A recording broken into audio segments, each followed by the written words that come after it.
ನೀವೆಲ್ಲ ಈ ಭಾಗವತ ಶಾಸ್ತ್ರವನ್ನು ಗಮನವಿಟ್ಟು ಕೇಳಿರಿ. ಒಂದು ಕ್ಷಣವಾದರೂ ಈ ಸುಖಶಾಸ್ತ್ರದ ಕಥೆಯು ಕಿವಿಗೆ ಬೀಳುವ ತನಕ ಈ ಜೀವಿಯು ಅಜ್ಞಾನವಶನಾಗಿ ಸಂಸಾರ ಚಕ್ರದಲ್ಲಿ ಅಲೆಯುತ್ತಾ ಇರುತ್ತಾನೆ. ಅನೇಕ ಶಾಸ್ತ್ರಗಳು ಪುರಾಣಗಳು ಕೇಳುವುದರಿಂದ ಯಾವ ಲಾಭವಿದೆ? ಇದರಿಂದ ವ್ಯಕ್ತವಾದ ಭ್ರಮೆಯೇ ಬೆಳೆಯುತ್ತದೆ. ಮುಕ್ತಿ ಕರುಣಿಸಲು ಸುಖವಾದರೂ ಏಕಮಾತ್ರ ಭಾಗವತ ಶಾಸ್ತ್ರವೇ ಸಾಕಾಗಿದೆ. ಪ್ರತಿದಿನವೂ ಶ್ರೀಮದ್ ಭಾಗವತ ಕಥೆ ನಡೆಯುವ ಮನೆಯು ತೀರ್ಥ ಸ್ವರೂಪವಾಗುತ್ತದೆ. ಅದರಲ್ಲಿ ವಾಸಿಸುವವರು ಎಲ್ಲ ಪಾಪಗಳು ನಾಶವಾಗಿ ಹೋಗುತ್ತವೆ. ಸಾವಿರಾರು ಅಶ್ವಮೇಧಗಳು, 100 ವಾಜಪೇಯ ಯಜ್ಞಗಳು ಈ ಸುಖಶಾಸ್ತ್ರದ ಕಥೆಯ 16ನೇ ಒಂದು ಅಂಶವೂ ಆಗಲಾರು. ಸಹೋದರನೇ, ಜನರು ಚೆನ್ನಾಗಿ ಶ್ರೀಮದ್ ಭಾಗವತ ಕಥೆಯನ್ನು ಶ್ರವಣಿಸುವ ತನಕ ಅವರ ಶರೀರದಲ್ಲಿ ಪಾಪಗಳು ವಾಸಿಸುತ್ತವೆ. ಫಲದ ದೃಷ್ಟಿಯಿಂದ ಈ ಸುಖಶಾಸ್ತ್ರ ಕಥೆಗೆ ಗಂಗೆ, ಯಮುನೆ, ಕಾಶಿ, ಪುಷ್ಕರ, ಪ್ರಯಾಗ ಮುಂತಾದ ತೀರ್ಥಕ್ಷೇತ್ರಗಳು ಸಾಟಿಯಾಗಲಾರು. ಅರ್ಥಾತ್ ಇವೆಲ್ಲವಕ್ಕಿಂತ ಭಾಗವತ ಕಥೆ ಶ್ರೇಷ್ಠವಾಗಿ. ನಿಮಗೆ ಪರಮಗತಿಯ ಇಚ್ಛೆ ಇದ್ದರೆ ಸುಮುಖದಿಂದ ಶ್ರೀಮದ್ ಭಾಗವತ ಅರ್ಧ ಅಥವಾ ಕಾಲು ಶ್ಲೋಕವನ್ನಾದರೂ ಪ್ರತಿದಿನ ನಿಯಮಪೂರ್ವಕ ಪಠಿಸಬೇಕು. ಓಂಕಾರ, ಗಾಯತ್ರಿ, ಪುರುಷ ಸೂಕ್ತ ಈ 3 ವೇದಗಳು ಶ್ರೀಮದ್ ಭಾಗವತ. ಓಂ ನಮೋ ಭಗವತೆ ವಾಸುದೇವಾಯ ಈ ದ್ವಾದಾಕ್ಷರದ ಮಂತ್ರ 12 ರೂಪವುಳ್ಳ ಭಗವಾನ್ ಭಾಸ್ಕರ, ಪ್ರಯಾಗ, ಸಂವತ್ಸರ ರೂಪಿ ಕಾಲ, ಗಾಮಣ, ಅಗ್ನಿಹೋತ್ರ, ಗೋಹು, ದ್ವಾದಶಿ ತಿಥಿ, ತುಳಸಿ, ವಸಂತ ಋತು ಮತ್ತು ಭಗವಾನ್ ಪುರುಷೋತ್ತಮ ಇವೆಲ್ಲವುಗಳಲ್ಲಿ ಬುದ್ಧಿವಂತರು ಯಾವುದೇ ಭೇದ ಬೆಳೆಸುವುದಿಲ್ಲ. ಹಗಲು ರಾತ್ರಿ ಅಕ್ಕಸಹಿತ ಶ್ರೀಮದ್ ಭಾಗವತ ಶಾಸ್ತ್ರವನ್ನು ಪಾರಾಯಣ ಮಾಡುವವನ ಕೋಟಿ ಜನ್ಮಗಳ ಪಾಪಗಳು ನಾಶವಾಗಿ ಹೋಗುತ್ತವೆ. ಇದರಲ್ಲಿ ಕಿಂಚಿತ್ತಾದರೂ ಸಂದೇಹವಿಲ್ಲ. ಪ್ರತಿದಿನವೂ ಭಾಗವತ ಅರ್ಧ ಅಥವಾ ಕಾಲು ಶ್ಲೋಕವನ್ನಾದರೂ ಪಠಿಸುವವನಿಗೆ ರಾಜಸೂಯ, ಅಶ್ವಮೇಧ ಯಜ್ಞಗಳ ಫಲಗಳು ದೊರೆಯುತ್ತವೆ.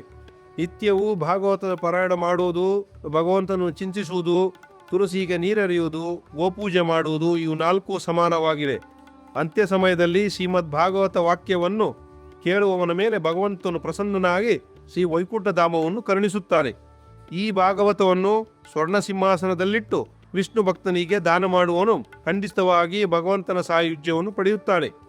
ಜೀವನದ ಆಯುಷ್ಯದಲ್ಲಿ ಚಿತ್ತವನ್ನು ಏಕಾಗ್ರ ಮಾಡಿ ಶ್ರೀಮದ್ ಭಾಗವತ ಸ್ವಲ್ಪವಾದರೂ ರಸಸ್ವಾದ ಮಾಡದಿರುವ ದುಷ್ಟನು ತನ್ನ ಜನ್ಮವನ್ನು ಚಾಂಡಾಲ ಕತ್ತೆಯಂತೆ ವ್ಯರ್ಥವಾಗಿ ಕಳೆದಿರುವನು. ಅವನಾದರೂ ತನ್ನ ತಾಯಿಗೆ ಪ್ರಸವ ವೇದನೆಯನ್ನು ಕೊಡಲೆಂದೇ ಹುಟ್ಟಿರುವನು. ಈ ಸುಖಶಾಸ್ತ್ರವನ್ನು ಸ್ವಲ್ಪವೂ ಹೇಳದ ಪಾಪಾತ್ಮನು ಬದುಕಿದ್ದರೂ ಶವದಂತೆ ಇದ್ದಾನೆ. ಭೂಮಿಗೆ ಭಾರವಾದ ಈ ಪಶುವಿನಂತಿರುವವನಿಗೆ ಧಿಕ್ಕಾರವಿರಲಿ ಎಂದು ಸ್ವರ್ಗದಲ್ಲಿ ಇಂದ್ರಾದಿ ಪ್ರಧಾನ ದೇವತೆಗಳು ಹೇಳುತ್ತಿರುತ್ತಾರೆ. ಪ್ರಪಂಚದಲ್ಲಿ ಶ್ರೀಮದ್ ಭಾಗವತದ ಕಥೆಯು ದೊರೆಯುವುದು ಖಂಡಿತವಾಗಿ ಕಠಿಣವಾಗಿದೆ.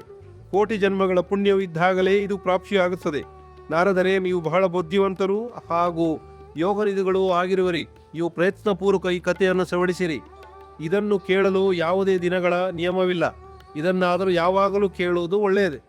ಇದನ್ನು ಸತ್ಯಭಾಷಣ ಮತ್ತು ಬ್ರಹ್ಮಚರ್ಯ ಪಾಲನೆಯೊಂದಿಗೆ ಯಾವಾಗಲೂ ಕೇಳುವುದು ಶ್ರೇಷ್ಠವನ್ನು ತಿಳಿಯಲಾಗಿದೆ. ಆದರೆ ಕಲಿಯುಗದಲ್ಲಿ ಹೀಗಾಗುವುದು ಕಷ್ಟವಾಗಿದೆ. ಅದಕ್ಕಾಗಿ ಸುಗಮಃ ಮುನಿಗಳು ತಿಳಿಸಿರುವ ವಿಧಿಯನ್ನು ತಿಳಿದುಕೊಳ್ಳಬೇಕು. ಕಲಿಯುಗದಲ್ಲಿ ಅನೇಕ ದಿನಗಳವರೆಗೆ ಚಿತ್ತವೃತ್ತಿಗಳು ವಶದಲ್ಲಿರುವುದು, ನಿಯಮಗಳಿಂದ ಬಂಧಿತನಾಗುವುದು, ಯಾವುದೇ ಪುಣ್ಯ ಕಾರ್ಯಕ್ಕಾಗಿ ದೀಕ್ಷಿತನಾಗಿರುವುದು ಕಠಿಣವಾಗಿದೆ. ಅದಕ್ಕಾಗಿ ಸಪ್ತಾಹ ಶ್ರವಣದ ವಿಧಿ ಇದೆ. ಶ್ರದ್ಧೆಯಿಂದ ಯಾವಾಗಲೂ ಶ್ರವಣಿಸುವುದರಿಂದ ಅಥವಾ ಮಾಘ ಮಾಸದಲ್ಲಿ ಶ್ರವಣಿಸುವುದರಿಂದ ಉಂಟಾಗುವ ಫಲವನ್ನು ಶ್ರೀ ಸುಖದೇವರು ಸಪ್ತಾಹ ಶ್ರವಣದಲ್ಲಿ ನಿರ್ಧರಿಸಿರುವರು. ಮನಸ್ಸಿನ ಅಸಂಯಮ, ರೋಗಗಳ ಹೆಚ್ಚಳ, ಆಯುಷ್ಯನ ಅಲ್ಪತೆ ಇವುಗಳ ಕಾರಣ ಹಾಗೂ ಕಲಿಯುಗದ ಅನೇಕ ದೋಷಗಳಿಂದಾಗಿಯೇ ಸಪ್ತಾಹ ಶ್ರವಣದ ವಿಧಾನವನ್ನು ಮಾಡಲಾಗಿದೆ. ತಪಸ್ಸು, ಯೋಗ, ಸಮಾಧಿ ಇವುಗಳಿಂದ ದೊರೆಯದಿರುವ ಫಲವು ಸರ್ವಾಂಗವಾಗಿ ಸಪ್ತಾಹ ಶ್ರವಣದಿಂದ ಸುಲಭವಾಗಿ ದೊರೆಯುತ್ತದೆ. ಸಪ್ತಾಹ ಶ್ರವಣವು ಯಜ್ಞದಿಂದ, ವ್ರತದಿಂದ, ತಪಸ್ಸಿನಿಂದ ಹೆಚ್ಚಿನದಾಗಿದೆ. ತೀರ್ಥ ಸೇವನೆಯಿಂದಲಾದರೂ ಸದಾ ಹೆಚ್ಚಿಗೆಯೇ ಇದೆ. ಯೋಗದಿಂದಲೂ ಮಿಗಿಲಾಗಿದೆ. ಎಲ್ಲಿಯವರೆಗೆಂದರೆ ಜ್ಞಾನದಿಂದಲೂ ಮಿಗಿಲಾಗಿದೆ. ಅಯ್ಯ, ಇದರ ವಿಶೇಷತೆ ಎಲ್ಲಿಯವರೆಗೆ ಹೇಳಲಿ? ಇದಾದರೂ ಎಲ್ಲಕ್ಕಿಂತ ಶ್ರೇಷ್ಠವಾಗಿದೆ. ಕೌನಕರು ಕೇಳಿದರು, ಸೂತರೇ, ಇದಾದರೂ ನೀವು ತುಂಬ ಆಶ್ಚರ್ಯದ ಮಾತನ್ನಾಡಿದ್ದೀರಿ. ಅವಶ್ಯವಾಗಿಯೇ ಈ ಭಾಗವತ ಪುರಾಣವು ಯೋಗವೆತ್ತರಾದ ಬ್ರಹ್ಮದೇವರಿಗೂ ಆದಿ ಕಾರಣದ ಶ್ರೀ ನಾರಾಯಣನನ್ನೇ ನಿರೂಪಿಸುತ್ತದೆ. ಆದರೆ ಇದು ಮೋಕ್ಷದ ಪ್ರಾಪ್ತಿಯಲ್ಲಿ ಜ್ಞಾನಾದಿ ಎಲ್ಲ ಸಾಧನೆಗಳನ್ನು ಹಿಂದಕ್ಕೆ ಹಾಕಿ ಈ ಯುಗದಲ್ಲಿ ಅದರಿಂದಲೂ ಹೆಚ್ಚು ಹೀಗೆ ಇರಿದಾಯಿತು. ಸೂತ ಪುರಾಣಿಕರು ಹೇಳಿದರು, ಭಗವಾನ್ ಶ್ರೀಕೃಷ್ಣನು ಈ ಧರಾತಲವನ್ನು ಬಿಟ್ಟು ತನ್ನ ನಿಜಧಾಮಕ್ಕೆ ಹೋಗುವಾಗ ಅವನ ಮುಖಾರವಿಂದದಿಂದ ಏಕಾದಶ ಸ್ಕಂದದ ಜ್ಞಾನೋಪದೇಶವನ್ನು ಕೇಳಿದ ಉದ್ಧವನು ಇದನ್ನೇ ಕೇಳಿದ್ದನು. ಉದ್ಧವನೆಂದನು, ಗೋವಿಂದ, ಈಗ ನೀನು ಭಕ್ತರ ಕಾರ್ಯಗಳನ್ನು ಮಾಡಿ ಪರಮಧಾಮಕ್ಕೆ ತೆರಳು ಬಯಸುತ್ತಿರುವಿರಿ. ಆದರೆ ನನ್ನ ಮನಸ್ಸಿನಲ್ಲಿ ಒಂದು ಹಿರಿದಾದ ಚಿಂತೆ ಇದೆ. ಅದನ್ನು ಕೇಳಿ ನೀನು ನನ್ನನ್ನು ಶಾಂತಗೊಳಿಸು. ಈಗ ಘೋರ ಕಲಿಕಾಲವು ಬಂದಿತೆಂದೇ ತಿಳಿ. ಅದರಿಂದ ಪ್ರಪಂಚದಲ್ಲಿ ಪುನಃ ಅನೇಕ ದುಷ್ಟರು ಪ್ರಕಟರಾಗುವರು. ಅವರ ಸಂಸರ್ಗದಿಂದ ಅನೇಕ ಸತ್ಪುರುಷರು ಉಗ್ರ ಪ್ರಕೃತಿಯವರಾದಾಗ ಅವರ ಭಾರದಿಂದ ಕಂಗೆಟ್ಟ ಈ ಘೋರೂಪಿ ಪ್ರಸ್ತಿಯು ಯಾರಿಗೂ ಶರಣು ಹೋಗಬೇಕು. ಕಮಲನಯನ, ನನಗಾದರೂ ನಿನ್ನನ್ನು ಬಿಟ್ಟು ಇದನ್ನು ರಕ್ಷಿಸುವವರು ಬೇರೆ ಯಾರೂ ಕಾಣುವುದಿಲ್ಲ. ಅದಕ್ಕಾಗಿ ಓ ಭಕ್ತವತ್ಸಲ, ನೀನು ಸಾಧುಗಳ ಮೇಲೆ ಕೃಪೆ ಮಾಡಿ ಇಲ್ಲಿಂದ ಹೋಗಬೇಡ. ಭಗವಂತ, ನೀನು ನಿರಾಕಾರ ಚಿನ್ಮಾತ್ರನಾಗಿದ್ದರೂ ಕೂಡ ಭಕ್ತರಿಗಾಗಿಯೇ ಈ ಸಗುಣ ರೂಪವನ್ನು ಧರಿಸಿರುವೆ. ಮತ್ತೆ ನಿನ್ನ ವಿಯೋಗವಾದಾಗ ಈ ಭಕ್ತರು ಭೂಮಿಯಲ್ಲಿ ಹೇಗೆ ಇರಬಲ್ಲರು? ನಿರ್ಗುಣೋಪಾಸನೆಯಲ್ಲಾದರೂ ತುಂಬ ಕಠಿಣತೆ ಇದೆ. ಅದಕ್ಕಾಗಿ ಏನಾದರೂ ಬೇರೆ ಉಪಾಯ ಮಾಡು. ಪ್ರವಾಸ ಕ್ಷೇತ್ರದಲ್ಲಿ ಉದ್ಧವನ ಈ ಮಾತನ್ನು ಕೇಳಿ ಭಗವಂತನು ಭಕ್ತರ ಅಳಂಬನೆಗಾಗಿ ನಾನು ಯಾವ ವ್ಯವಸ್ಥೆ ಮಾಡಲಿ ಎಂದು ಯೋಚಿಸತೊಡಗಿದನು. ಶೌನಕರೇ, ಆಗ ಭಗವಂತನು ತನ್ನ ಎಲ್ಲ ಶಕ್ತಿಯನ್ನು ಭಾಗವತದಲ್ಲಿ ಇರಿಸಿದನು. ಅವನು ಅಂತರ್ಧಾನಾಗಿ ಈ ಭಾಗವತ ಸಮುದ್ರದಲ್ಲಿ ಪ್ರವೇಶಿಸಿದನು. ಅದರಿಂದ ಇದು ಭಗವಂತನ ಸಾಕ್ಷಾತ್ ಶಬ್ದಮಯ ಮೂರ್ತಿಯಾಗಿದೆ. ಇದರ ಸೇವನೆಯಿಂದ, ಶ್ರವಣ ಪಾರಾಯಣದಿಂದ ಅಥವಾ ದರ್ಶನದಿಂದಲೇ ಮನುಷ್ಯನ ಪಾಪಗಳೆಲ್ಲವೂ ನಾಶವಾಗಿ ಹೋಗುತ್ತವೆ. ಇದರಿಂದಲೇ ಇದರ ಸಪ್ತಾಹ ಶ್ರವಣವು ಎಲ್ಲಕ್ಕಿಂತ ಇಳಿದೆಂದು ಹೇಳಲಾಗಿದೆ. ಕಲಿಯುಗದಲ್ಲಾದರೂ ಬೇರೆ ಎಲ್ಲ ಸಾಧನೆಗಳನ್ನು ಬಿಟ್ಟು ಇದೇ ಪ್ರಧಾನ ಧರ್ಮವೆಂದು ಹೇಳಲಾಗಿದೆ. ಕಲಿಯುಗದಲ್ಲಿ ದುಃಖ, ದಾರಿದ್ರ್ಯ, ದುರ್ಭಾಗ್ಯ ಮತ್ತು ಪಾಪಗಳನ್ನು ಇಲ್ಲವಾಗಿಸುವ ಕಾಮಕ್ರೋಧಾದಿ ಶತ್ರುಗಳ ಮೇಲೆ ವಿಜಯ ಸಾಧಿಸುವಂತಹ ಧರ್ಮವು ಇದೊಂದೇ ಆಗಿದೆ. ಇದಲ್ಲದೆ ಭಗವಂತನ ಈ ವಿಷ್ಣು ಮಾಯೆಯಿಂದ ಬಿಡಿಸಿಕೊಳ್ಳುವುದು ದೇವತೆಗಳಿಗೂ ಕಠಿಣವಾಗಿದೆ. ಮನುಷ್ಯನಾದರೂ ಇದರಿಂದ ಹೇಗೆ ಪಾರಾಗಬಲ್ಲನು? ಆದ್ದರಿಂದ ಮಾಯೆಯಿಂದ ಬಿಡುಗಡೆ ಹೊಂದಲು ಸಪ್ತಾಹ ಶ್ರವಣದ ವಿಧಾನ ಮಾಡಲಾಗಿದೆ. ಸೂತನು ಹೇಳುತ್ತಾರೆ, ಶೌನಕರೇ, ತನಕಾದಿ ಮುನೀಶ್ವರರು ಹೀಗೆ ಸಪ್ತಶ್ರವಣದ ಮಹಿಮೆಯನ್ನು ಹೊಗಳುತ್ತಿದ್ದಾಗ ಆ ಸಭೆಯಲ್ಲಿ ಒಂದು ಬಹುದೊಡ್ಡ ಆಶ್ಚರ್ಯ ನಡೆಯಿತು. ಅದು ನಿನಗೆ ಹೇಳುತ್ತೇನೆ, ಕೇಳಿರಿ. ಅಲ್ಲಿ ತರುಣಾವಚನ ಹೊಂದಿದ ತನ್ನ ಇಬ್ಬರು ಪುತ್ರರೊಂದಿಗೆ ನಿಷಿದ್ಧ ಪ್ರೇಮರೂಪಿ ಭಕ್ತಿಯು ಪದೇ ಪದೇ ಶ್ರೀಕೃಷ್ಣ, ಗೋವಿಂದ, ಹರೇ ಮುರಾರೇ, ಹೇ ನಾಥ, ನಾರಾಯಣ, ವಾಸುದೇವ ಮುಂತಾದ ಭಗವನ್ನಾಮಗಳನ್ನು ಉಚ್ಚರಿಸುತ್ತಾ ಅಕಸ್ಮಾತ್ ಪ್ರಕಟಲಾದನು. ಪರಮಸುಂದರಿಯಾದ ಭಕ್ತಿಯು ಭಾಗವತದ ಅರ್ಥಗಳನ್ನು ಆಭೂಷಗಳನ್ನಾಗಿ ತೊಟ್ಟು ಅಲ್ಲಿಗೆ ಬಂದಿರುವುದನ್ನು ಸದಸ್ಯರೆಲ್ಲರೂ ನೋಡಿದರು. ಮುನಿಗಳ ಆ ಸಭೆಯಲ್ಲಿ ಇವಳು ಇಲ್ಲಿಗೆ ಹೇಗೆ ಬಂದಳು, ಹೇಗೆ ಪ್ರವಿಷ್ಟಳಾದಳು ಎಂದು ವಿತರ್ಕಗಳನ್ನು ಮಾಡತೊಡಗಿದರು. ಆಗ ಸರಕಾದಿಗಳು ಹೇಳಿದರು, ಈ ಭಕ್ತಿದೇವಿಯು ಈಗಲೇ ಕಥೆ ಅರ್ಥದಿಂದ ಮೂಡಿರುವಳು. ಅವರ ಈ ವಚನವನ್ನು ಕೇಳಿ ಭಕ್ತಿಯು ತನ್ನ ಪುತ್ರರೊಂದಿಗೆ ಅತ್ಯಂತ ವಿನಮ್ರಳಾಗಿ ಸನತ್ ಕುಮಾರರಲ್ಲಿ ಹೇಳಿದಳು. ಭಕ್ತಿಯು ಹೇಳಿದಳು, ನಾನು ಕಲಿಯುಗದಲ್ಲಿ ನಷ್ಟಪ್ರಾಯಳಾಗಿದ್ದೆ. ತಾವು ಕಥಾಮೃತವನ್ನು ಸಿಂಪಡಿಸಿ ನನ್ನನ್ನು ಪುನಃ ಪುಷ್ಟಿಗೊಳಿಸಿರುವಿರಿ. ಈಗ ನಾನು ಎಲ್ಲಿರಲಿ ಎಂಬುದನ್ನು ತಾವು ತಿಳಿಸಿರಿ. ಇದನ್ನು ಕೇಳಿ ಸರಕಾದಿಗಳು ಅವಳಲ್ಲಿ ಹೇಳಿದರು, ನೀನು ಭಕ್ತರಿಗೆ ಭಗವಂತನ ಸ್ವರೂಪವನ್ನು ಕರುಣಿಸುವವಳು, ಅನನ್ಯ ಪ್ರೇಮವನ್ನು ಸಂಪಾದಿಸಿಕೊಡುವವಳು, ಸಂಸಾರ ರೋಗವನ್ನು ನಿರ್ಮೂಲನ ಮಾಡುವವಳು ಆಗಿರುವೆ. ಆದ್ದರಿಂದ ಧೈರ್ಯವಹಿಸಿ ನೀನು ನಿತ್ಯ ನಿರಂತರ ವಿಷ್ಣು ಭಕ್ತರ ಹೃದಯದಲ್ಲೇ ವಾಸಿಸು. ಇಡೀ ಜಗತ್ತಿನಲ್ಲಿ ಕಲಿಯುಗದ ದೋಷಗಳು ಎಷ್ಟೇ ಪ್ರಭಾವ ಬೀರಲಿ, ಆದರೆ ಇಲ್ಲಿ ಇವುಗಳ ದೃಷ್ಟಿಯು ನಿನ್ನ ಮೇಲೆ ಬೀಳಬಾರದು. ಹೀಗೆ ಅವರ ಅಪ್ಪಣೆ ಪಡೆಯುತ್ತಲೇ ಭಕ್ತಿಯು ಕೂಡಲೇ ಭಗವದ್ಭಕ್ತರ ಹೃದಯಗಳಲ್ಲಿ ವಿರಾಜಮಾನರಾದರು.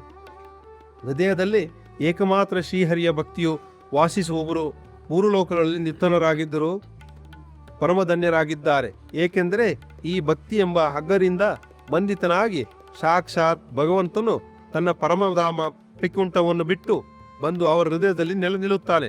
ಭೂಲೋಕದಲ್ಲಿ ಈ ಭಾಗವತವು ಸಾಕ್ಷಾತ್ ಪರಬ್ರಹ್ಮನ ವಿಗ್ರಹವಾಗಿದೆ. ನಾವು ಇದರ ಮಹಿಮೆಯನ್ನು ಎಷ್ಟೊಂದು ಹೇಳಲಿ. ಇದರ ಆಶ್ರಯ ಪಡೆದು ಇದನ್ನು ಹೇಳುವುದರಿಂದ ಕೇಳುವವರು ಮತ್ತು ಹೇಳುವವರಿಬ್ಬರಿಗೂ ಭಗವಾನ್ ಶ್ರೀಕೃಷ್ಣನ ಸಾರೋಪ್ಯ ಪ್ರಾಪ್ತಿಯಾಗುತ್ತದೆ. ಆದ್ದರಿಂದ ಇದನ್ನು ಬಿಟ್ಟು ಬೇರೆ ಧರ್ಮಗಳಿಂದ ಏನು ಪ್ರಯೋಜನವಿದೆ? 3ನೇ ಅಧ್ಯಾಯವು ಮುಗಿಯಿತು. ಭಾಗವತ ಬಂದು ಹೆಂಗೆ ಬಂತಂದು, ಕೃಷ್ಣ ಕೊನೆಯಲ್ಲಿ ಹೋಗ್ತಾನೆ ಒಂದು ಕಡೆ, ದ್ವಾರಕ ಮುಂದೆ ಹೋಗ್ತದೆ ಅಂತ ಉದ್ದವ ಫಾಲೋ ಮಾಡ್ಕೊಂಡು ಹೋಗೋದ ಒಂದು ಕಡೆ ಮರ್ಕೊಳ್ತಾರೆ. ಅಥವಾ ಇನ್ನು ಆಯಿತು, ನಾನು ಹೋಗ್ತಾ ಇದ್ದೀನಿ ನನ್ನ ವೈಕುಂಠಕ್ಕೆ ಅಂತ. ಆವಾಗ ಉದ್ದವ ಕೇಳ್ತಾರಪ್ಪ, ಹಿಂಗೆ ಹೋಗ್ಬಿಟ್ರೆ ಹೆಂಗೆ, ಕಲಿಯುಗ ಬರ್ತಾ ಇದೆ, ಇನ್ನು ಅಧರ್ಮ ಜಾಸ್ತಿ ಆಗ್ತದೆ. ಆವಾಗ ಅವನೇ ಕೃಷ್ಣ ಏನು ಚಿಂತೆ ಪಡಬೇಡ, ವೇದವ್ಯಾಸ ಮಹರ್ಷಿ ಈ ಬುಕ್ಕನ್ನು ಶ್ರೀಮದ್ ಭಾವನನ್ನು ರಚಿಸ್ತಾರೆ. ನಾನು ಅದನ್ನಲ್ಲಿ ಬಂದು ಕೂತ್ಕೊತೀನಿ. ಸೊ ನನ್ನ ಪ್ರೆಸೆನ್ಸ್ ಅದನ್ನಲ್ಲಿ ಇರ್ತದೆ ಅಂತ ಹೇಳಿ ಅವರು ದೇಹ ಬರ್ತಾರೆ. ಸೊ ಅದಕ್ಕೆ ಮುರು ಅಮರ ಅವ್ರು ಹೇಳಿದ್ದು ಸಾಕ್ಷಾತ್ ಶ್ರೀ ಕೃಷ್ಣ ಸ್ವರೂಪನೇ ಅದು. ಸೊ ಯಾರು ಅದನ್ನು ಕೇಳ್ತಾರೋ ಅವ್ರಿಗೆ ತುಂಬ ಫಲ ಸಿಗ್ತದೆ ಓದೋರಿಗಿಂತ. ಸೊ ದಯವಿಟ್ಟು ನಿಮ್ಮ ಮನೆಯಲ್ಲಿ ಒಂದೊಂದು ಚಾಪ್ಟರು ಅಟ್ಲೀಸ್ಟ್ ವೀಕ್ಲಿ ಒನ್ಸು ಇಲ್ಲ ದಿನ ಓದಿ ಅಷ್ಟೇ, ಅದೇನು ಬೇಡ. ಕೊನೆಯದು ಶ್ರೀ ಕೃಷ್ಣ ಅಂತ ಹೇಳಿ ಸಾಕು. ಗ್ರಹವಿರದೆ ನಾವು ಸೀರಾಡಲಾರೆ, ನಿನ್ನ ಆಶೀರ್ವಾದವಿರದೆ ಮುನ್ನಡೆಯಲಾರೆ. ನಿನ್ನ ಅನುಗ್ರಹವಿರದೆ ನಾವು ಸೀರಾಡಲಾರೆ, ನಿನ್ನ ಆಶೀರ್ವಾದವಿರದೆ ಮುನ್ನಡೆಯಲಾರೆ. ನೀನೇ ನನ್ನ ಗುರುವು, ನೀನೇ ನನ್ನ ಇರುವು, ನೀನೇ ನನ್ನ ದೈವವು, ನೀನೇ ನನ್ನ ಜೀವವು. ಜಪವು ನನಗೆ ಗೊತ್ತಿಲ್ಲ, ತಪವು ನನಗೆ ಬರುವುದಿಲ್ಲ, ನೀ ಕೈಯ ಬಿಟ್ಟರೆ ಎನ್ನ ಕಾಯುವರಿಲ್ಲ. ಜಪವು ನನಗೆ ಗೊತ್ತಿಲ್ಲ, ತಪವು ನನಗೆ ಬರುವುದಿಲ್ಲ, ನೀ ಕೈಯ ಬಿಟ್ಟರೆ ಎನ್ನ ಕಾಯುವರಿಲ್ಲ. ಈ ಭವ ಶೂನ್ಯ ನೀ ಮಾಡು ಧನ್ಯ, ನಿನ್ನ ಕೃಪೆಯು ಎನ್ನ ಮೇಲೆ ಇರಲಿ ಅನನ್ಯ. ಈ ಭವ ಶೂನ್ಯ ನೀ ಮಾಡು ಧನ್ಯ, ನಿನ್ನ ಕೃಪೆಯು ಎನ್ನ ಮೇಲೆ ಇರಲಿ ಅನನ್ಯ. ನೀನೇ ನನ್ನ ಗುರುವು, ನೀನೇ ನನ್ನ ಇರುವು, ನೀನೇ ನನ್ನ ಜೀವವು, ನೀನೇ ನನ್ನ ದೈವವು. ಜಗತ್ತಿಗೆ ನೀನು ತಂದೆ, ಎಲ್ಲ ಮಕ್ಕಳು ನಿನಗೊಂದೇ, ಕೃಪೆಯ ಕೋರಿ ಬಂದೆ, ಮುಕ್ತಿ ನೀಡು ಹಿಂದೆ. ಜಗತ್ತಿಗೆ ನೀನು ತಂದೆ, ಎಲ್ಲ ಮಕ್ಕಳು ನಿನಗೊಂದೇ, ಕೃಪೆಯ ಕೋರಿ ಬಂದೆ, ಮುಕ್ತಿ ನೀಡು ಹಿಂದೆ.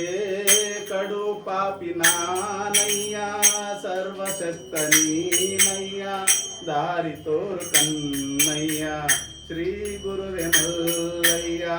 ಕಡು ಪಾಪಿ ನಾನಯ್ಯ, ಸರ್ವಶಕ್ತ ನೀನಯ್ಯ, ದಾರಿ ತೋರು ಕನ್ನಯ್ಯ, ಶ್ರೀ ಗುರುವೆ ಮಲ್ಲಯ್ಯ, ದಾರಿ ತೋರು ಕನ್ನಯ್ಯ, ಶ್ರೀ ಗುರುವೆ ಮಲ್ಲಯ್ಯ. ನೀನೇ ನನ್ನ ಗುರುವು, ನೀನೇ ನನ್ನ ಇರುವು, ನೀನೇ ನನ್ನ ದೈವವು, ನೀನೇ ನನ್ನ ಜೀವವು, ನೀನೇ ನನ್ನ ದೈವವು, ನೀನೇ ನನ್ನ ಜೀವವು. ಶ್ರೀ ಶ್ರೀ ಶ್ರೀ ವಿದ್ಯಾಗಣಪತಿ ಕೀ ವಕ್ರತುಂಡ ಮಹಾಕಾಯ ಸೂರ್ಯಕೋಟಿ ಸಮಪ್ರಭಃ ನಿರ್ವಿಘ್ನಂ ಕುರು ಮೇ ದೇವ ಸರ್ವಕಾರ್ಯೇಷು ಸರ್ವದಾ. ಗುರು ಬ್ರಹ್ಮ ಗುರು ವಿಷ್ಣು ಗುರುರ್ದೇವೋ ಮಹೇಶ್ವರಃ, ಗುರು ಸಾಕ್ಷಾತ್ ಪರಬ್ರಹ್ಮ ತಸ್ಮೈ ಶ್ರೀ ಗುರವೇ ನಮಃ. ಗಣೇಶ ಶರಣಂ ಶರಣಂ ಗಣೇಶ, ಶರಣಂ ಗಣೇಶ, ಗಣೇಶ ಶರಣಂ ಶರಣಂ ಗಣೇಶ. ಮೂಷಿಕ ವಾಹನ ಶರಣಂ ಗಣೇಶ, ಗಣೇಶ ಶರಣಂ ಶರಣಂ ಗಣೇಶ. ದೀನಾದಯ ವರ ಶರಣಂ ಗಣೇಶ, ಗಣೇಶ ಶರಣಂ ಶರಣಂ ಗಣೇಶ. ಪಾರ್ವತಿ ನಂದನ ಶರಣಂ ಗಣೇಶ, ಗಣೇಶ ಶರಣಂ ಶರಣಂ ಗಣೇಶ.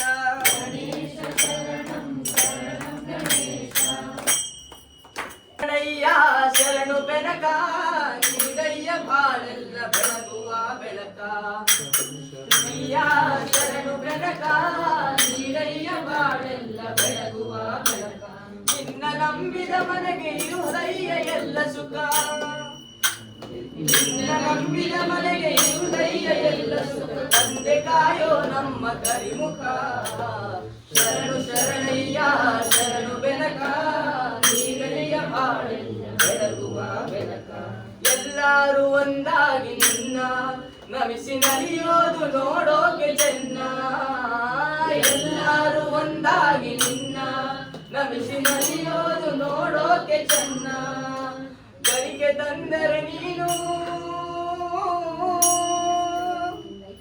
ಗರಿಗೆ ತಂದರೆ ನೀನು ಕೊಡುವೆ ವರವನ್ನ ಸತಿ ನೀನೆ ಗಣಪನೆ ಕೈ ಹಿಡಿಯು ಮುನ್ನ ಶರಣು ಶರಣಯ್ಯ ಶರಣು ಬೆನಕ ನೀನಯ್ಯ ಬಾಳೆಲ್ಲ ಬೆಳಗುವ ಬೆಳಕ ಸೂರ್ಯನೆದುರಲಿ ಮಂಜು ಕರಗುವ ರೀತಿ ನಿನ್ನ ನೆನೆದರೆ ಒಡನೆ ಓಡುವುದು ಭೀತಿ ಸೂರ್ಯನೆದುರಲಿ ಮಂಜು ಕರಗುವ ರೀತಿ ನಿನ್ನ ನೆನೆಯಲು ಮನಗೆ ಓಡುವುದು ಭೀತಿ ನೀರಯ್ಯ ಬಾಳೆಲ್ಲ ಬೆಳಗುವ ಶಕ್ತಿ ತೋರಯ್ಯ ನಮ್ಮಲ್ಲಿ ನಿನ್ನಯ ಪ್ರೀತಿ ಶರಣು ಶರಣಯ್ಯ ಶರಣು ಬೆನಕ ನೀರಯ್ಯ ಬಾಳೆಲ್ಲ ಬೆಳಗುವ ಬೆನಕ ಮಾಡಿಕೊಟ್ಟಿನ್ನ ಮೊರೆ ಹೊಕ್ಕವರ ಕಾವ ಬಿರಿದು